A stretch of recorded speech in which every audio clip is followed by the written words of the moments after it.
அவரை கேளுங்க. காரணம் அவரை கேட்டதானே தெரியும், என்ன கேட்டா எப்படி தெரியும்? அவரை போய் கேளுங்க சார், நீ அவரை கேளுங்க. ஏன் தவிச்சுன்னு அவரை கேளுங்க. இதெல்லாம் இங்க கேட்கிற கேள்வி இல்ல. தனிப்பட்ட முறையில் இருக்கிற பிரச்சனை இங்க பேசாதீங்க. எங்களுக்கு நிறைய பேர் வரல, ஏன் வழின்னு கேட்கலாமா? அதை கேட்க மாட்டேங்கிறீங்களே. ஒரே நிமிஷம். இங்க எத்தனை பேர் வந்திருக்கிறோம்? மொத்தம் 62 பேர். அவரோட வேலை இருக்கும். இங்கெல்லாம் வந்து சுதந்திரமா செயல்படுகிற கட்சி திமுக மாதிரி அடிமை ஆட்கள் இங்க கிடையாது. நல்லா புரிஞ்சுங்க. எங்கேயுமே நான் ஒரு திருமணத்துக்கு போறேன், பத்திரிகையில் போடுறீங்க, இவர் கலந்துக்கலாம் அவர்கள். நான் என்றைக்குமே யாரையும் எதிர்பார்ப்பது கிடையாது. நான் ஒரு சாதாரண தொண்டர், புரிஞ்சுக்கிங்க. தலைவன் கிடையாது. திமுக மாதிரி வாரிசு அரசியல் இங்கே கிடையாது. குடும்ப கட்சி கிடையாது, புரியுதுங்களா? சர்வாதிகார ஆட்சி கிடையாது. சுதந்திரமாக அனைவரும் செயல்படலாம். எங்கே வேணாலும் எப்படி வேணாலும் போகலாம். யாரும் கேட்கறதில்ல. எங்களுக்கு ஒரே எதிரி திராவிட முன்னேற்ற கழகம் தான். அதைத்தான் நான் ஏற்கனவே தெளிவுபடுத்திட்டேன். மற்ற கட்சியில் எங்களுக்கு எதிரியே கிடையாது. அதே போல் எங்களுக்கு இருக்கிற உறுப்பினர்கள் சுதந்திரமாக செயல்படுறாங்க. எந்த தடையும் கிடையாது. எந்த கட்சியிலும் இப்படிப்பட்ட சுதந்திரம் கொடுக்கல. அதிமுக சுதந்திரம் கொடுக்குற. ஏன்னா நாங்களே இவங்களோடு இருந்து பணியாற்றியவர்.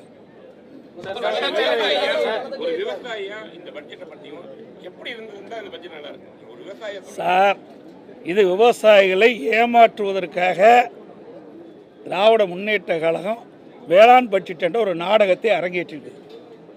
இந்த வேளாண் பட்ஜெட் திராவிட முன்னேற்ற கழகம் இந்த 5 ஆண்டு காலமாக சட்டமன்றத்தில் தாக்கல் செய்யப்பட்ட வேளாண் பட்ஜெட் ஒரு கண் துடைப்பு. விவசாயிகளை ஏமாற்றுவதற்காக இந்த ஆட்சியாளர்கள் செய்கின்ற நாடகம். இதனால என்ன பயன் இருக்குது? எல்லாம் இந்த மானிய கோரிக்கைகள் வருது. ஒவ்வொரு துறை இருக்குது. அந்த துறை வாரியாக என்னென்ன திட்டத்தை கொண்டு வரணும் அதில் விவரமாக இருக்கும். எல்லா மானிய கோரிக்கையிலையும் அதெல்லாம் உள்ளடக்கி ஒரு புத்தகத்தை போட்டு 1.25 நாள் எங்களையெல்லாம் அமர வச்சு என்ன அதில் எதாவது இருக்குன்னு நாங்களும் பார்த்துக்கிட்டே இருக்கிற ஒன்றையுமே காணோம். இப்படியெல்லாம் மக்களை ஏமாற்றுகிற தந்திர மாடல் செய்கின்ற ஒரே அரசாங்கம் இந்த அரசாங்கம். சார், விவசாயிகளுக்கு தேவையான திட்டங்கள், விவசாயிகளுக்கு என்ன அக்ரிகல்ச்சரில் என்னென்ன இருக்குது? ஒரு விவசாயி பயிர் நடுறான், அந்த பயிர் எப்படி வளரும்?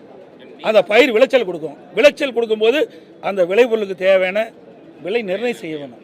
ஏன்னா விவசாயிகள் பயிர் நடுகின்ற பொழுது ஒரு விலை, அவன் வந்து ஆகா ஒரு ஏக்கரில் இந்த பயிர் நட்டால் கிட்டத்தட்ட அறுவடை ஆகும்போது நமக்கு எவ்வளவு லாபம் கிடைக்குன்னு நினைப்போம். ஆனால் அறுவடை ஆகுன்ற பொழுது மாறி போயிடும். இன்றைக்கி போய் தக்காளி என்ன வைங்க, நல்லா என்ன பாருங்க, இன்றைக்கி 10 ரூபாய்க்கு விற்கிது. இன்றைக்கி விவசாயி எப்படி பிழைக்க முடியும்? அதுக்கு தான் அதற்கு உண்டான விலை நிர்ணயிக்க வேண்டும். அதுதான் நாங்கள் எதிர்பார்த்தோம். அந்த ஆட்சியில் இல்லை. இன்றைக்கு விவசாயிகள் உற்பத்தி செய்யப்படுற விளைபொருளுக்கு விலை நிர்ணயம் கிடையாது. இன்றைக்கு இந்த மைக்கு தயார் பண்ணுறாங்க, இதுக்கு விலை நிர்ணயம் பண்ணுறாங்க. இந்த கேமரா தயார் பண்ணுறாங்க, அதுக்கு விலை நிர்ணயம் பண்ணுறாங்க.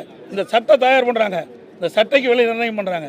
ஆனால் விவசாயிகள் உற்பத்தி செய்யப்படுகின்ற அந்த சொந்த விவசாயி உற்பத்தி செய்கின்ற அந்த விளைபொருளுக்கு விலை நிர்ணயம் செய்யவில்லை. அதை நாங்கள் எதிர்பார்க்குறோம். விவசாயி என்ற முறையில் இதில் காணோம். விவசாயிகள் என்ற முறையில் நான் வருத்தப்படுறேன். ஆனால் இது ஒரு கடினமானது தான். இருந்தாலும் இந்த வேளாண் பட்ஜெட் என்று அறிவிக்கின்ற போது வேளாணுக்கு நன்மை கிடைக்கின்ற பட்ஜெட்டாக இருக்கணும், கண் துடைப்பு பட்ஜெட்டாக இருக்கக்கூடாது.